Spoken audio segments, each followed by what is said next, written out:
안녕하세요. 저희가 얼마 전에 받은 그 전종욱 교수님의 글, AI 시대 르네상스형 인간 선언 말인데요. 이게 정말 깊은 인상을 남겼습니다. 그냥 뭐 흥미롭다, 이걸 넘어서서요, 꼭 한번 같이 진지하게 들여다볼 필요가 있겠다 싶더라고요. 네, 저도 아주 흥미롭게 읽었습니다. 시에 적절하고 또 근본적인 질문을 던지는 글이었죠. 그렇죠. 그래서 오늘 AI가 이제 우리 삶 거의 모든 영역에 들어온 이 시점에서 인간이란 무엇이고 또 우리는 어떤 길을 가야 하는가. 이 글이 던지는 핵심 메시지를 좀 깊이 파고 들어가 보려고 합니다. 네, 아마 여러분께도 상당히 유익한 시간이 될 거라고 생각합니다. 네, 글이 처음 시작하는 부분은 그 AI가 인간의 지적 활동을 정말 많이 해내고 있다는 현실이잖아요. 맞습니다. 뭐 대화하고 창작하고 분석하고 네.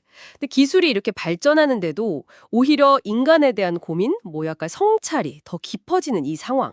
이걸 어떻게 봐야 할까요? 그게 바로 이 글의 핵심적인 문제의식 같아요.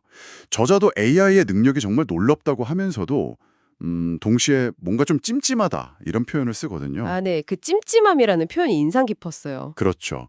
기술이 인간을 너무 잘 모방하려고 하니까 역설적으로 진짜 인간적인 건 뭐지? 인간만이 할 수 있는 건 대체 뭘까?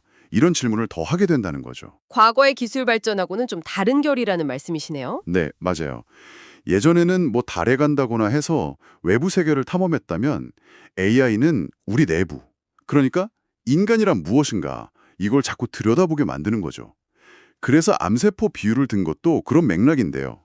네. 그 비유가 상당히 와닿았습니다. 외부의 적이 아니라 우리 내부에서 시작된 변화가 생명이란 뭘까 하는 근본적인 질문을 던지듯이 AI도 우리 사회 내부로부터 인간이란 도대체 무엇인가 이 본질적인 질문을 던지고 있다는 거죠. 그렇다면 AI가 속도나 정확성, 효율성 면에서 인간을 막 넘어서고 있는데 그럼 인간은 뭘 해야 할까요? 어디서 가치를 찾아야 할지. 그래서는 아주 명확하게 이야기합니다. AI랑 속도 경쟁을 하라는 게 아니고요. 네. 왜라고 질문하는 존재, 그리고 그 질문의 결과에 책임을 지는 존재가 되어야 한다고 강조하죠.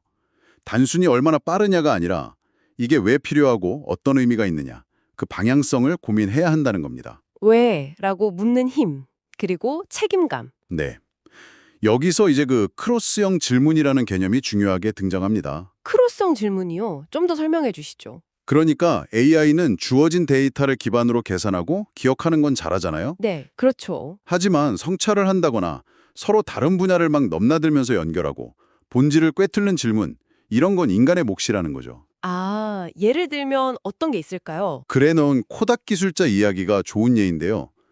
필름이 뭐예요? 라는 단순한 질문에서 이미지를 담는 그릇이라는 본질을 생각하고 거기서 USB 아이디어를 얻었다는 거잖아요. 네네, 기억납니다. 그런 것처럼 때로는 좀 엉뚱해 보일 수 있는 근본적인 질문, 고정관념을 깨는 그런 질문들이 사실은 창의성의 원천이고 문명에 활력을 준다는 통찰입니다. 와, 듣고 보니 그러네요. 그런 질문하는 힘이 정말 중요하겠군요. 그럼 이런 능력을 키우려면 교육은 어떻게 바뀌어야 할까요? 지금처럼 지식 쌓고 문제 풀고 이런 방식은 좀 한계가 있다는 거겠죠. 네, 그렇죠. 그건 이제 AI가 훨씬 잘할 영역이니까요.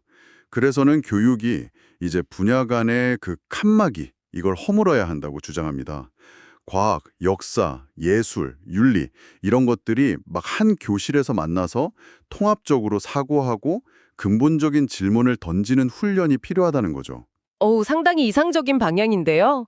예를 들어 뭐 안동 도산사원이나 인천공항, 고창 고인돌 유적지 같은 곳에서 기술이나 어떤 현상이 인간과 어떻게 연결되고 왜 존재하는지 이런 걸 함께 고민해야 한다는 제안도 나오고요. 맞습니다.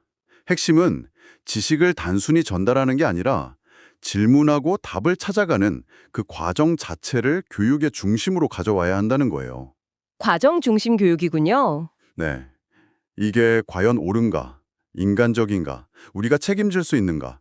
이런 질문들을 계속 던지고 토론하고 또 실수하고 반성하면서 더 나은 방향을 찾아가는 경험.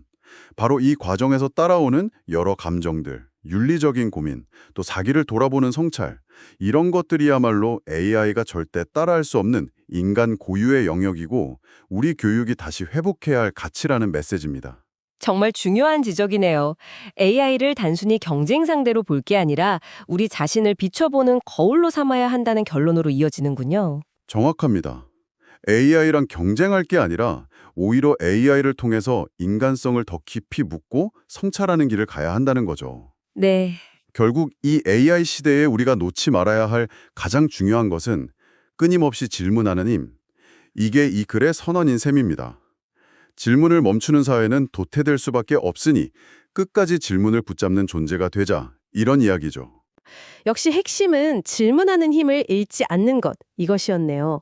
맞습니다. 이 선언문은 우리 모두에게 질문하는 존재가 되자고 강력하게 권유하고 있습니다.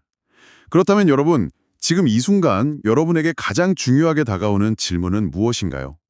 AI 시대를 살아가는 우리 스스로에게 던져야 할 첫 번째 질문은 과연 무엇일지 잠시 생각해보는 시간을 가져보시면 어떨까 싶습니다.